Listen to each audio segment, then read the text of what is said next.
പ്രിയം നിറഞ്ഞവരെ, സ്വലാത്തു തഫ്രീജിയ നിങ്ങൾക്കറിയുമോ?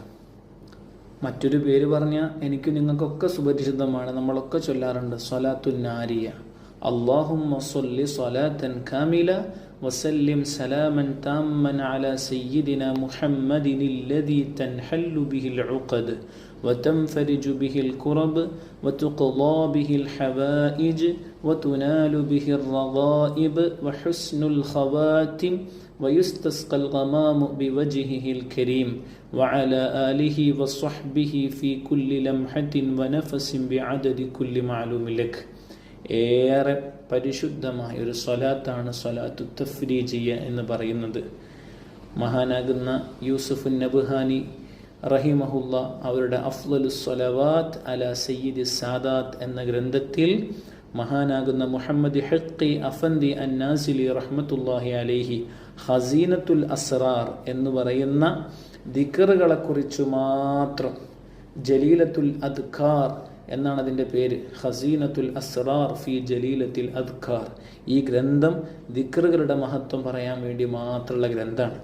അതിൽ ഈ സ്വലാത്തു തഫ്രീജിയ, നമ്മളിപ്പോൾ ചൊല്ലിയ ഈ സ്വലാത്തിനെ സംബന്ധിച്ച് പറയുന്നുണ്ട്. അന്ന മൻ ദാവമ അലൈഹ. ഇമാം ഖുർത്തുബി റളിയല്ലാഹു അൻഹുവിനെ തൊട്ട് റിപ്പോർട്ട് ചെയ്യുന്ന വിഷയം പറയാണ്. അന്ന മൻ ദാവമ അലൈഹ കുല്ല യൗമിൻ 41 മറ. ആരെങ്കിലും 41 തവണ ഈ ഒരു സ്വലാത്തിനെ നിത്യമാക്കിയാൽ, അല്ലെങ്കിൽ 100, അല്ലെങ്കിൽ അതിനേക്കാൾ ഏറെ, ഏറ്റവും മിനിമം 41 തവണ ദായിമാക്കി നിത്യമാക്കിയാൽ ഫറജല്ലാഹു ഹമ്മഹു വഗമ്മഹു, അവൻ്റെ ടെൻഷനുകൾ അള്ളാഹു പൂർണ്ണമായും ഒഴിവാക്കി തരും.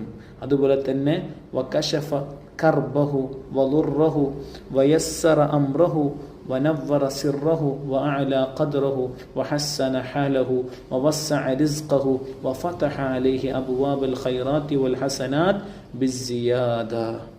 ധാരാളം നിഅമത്തുകൾ, അവൻ്റെ ഭക്ഷണ വിശാലത, അതുപോലെ തന്നെ അവൻ്റെ പ്രയാസങ്ങൾ, ബുദ്ധിമുട്ടുകൾ, അതുപോലെ തന്നെ അവൻ്റെ മനസ്സ് ശുദ്ധീകരിക്കുന്ന രൂപങ്ങൾ, എല്ലാം കൊണ്ടും നമുക്ക് ധാരാളം നന്മകൾ ലഭിക്കുമെന്ന് ഇമാം ഖുർത്തുബി തങ്ങളെ തൊട്ട് നഖ്ല് ചെയ്യപ്പെട്ട വിഷയം ഖസീനത്തുൽ അസ്റാർ എന്ന് പറയുന്ന ഗ്രന്ഥത്തിൽ മുഹമ്മദ് ഹഖി അഫന്ദി അന്നാസിലി റഹ്മത്തുള്ളാഹി അലൈഹി പറയുന്നുണ്ട്. അവിടെ പറയുന്നതിനെ എടുത്ത് അഫ്ളലുസ് സ്വലവാത്ത് അലാ സയ്യിദി സാദത്ത് എന്ന ഗ്രന്ഥത്തിൽ യൂസുഫ് നബ്ഹാനി റഹിമഹുല്ല അത് ഉദ്ധരിക്കുന്നുമുണ്ട്. കഴിയുന്നവർ പതിവാക്കുക. നാഥൻ തുണക്കട്ടെ.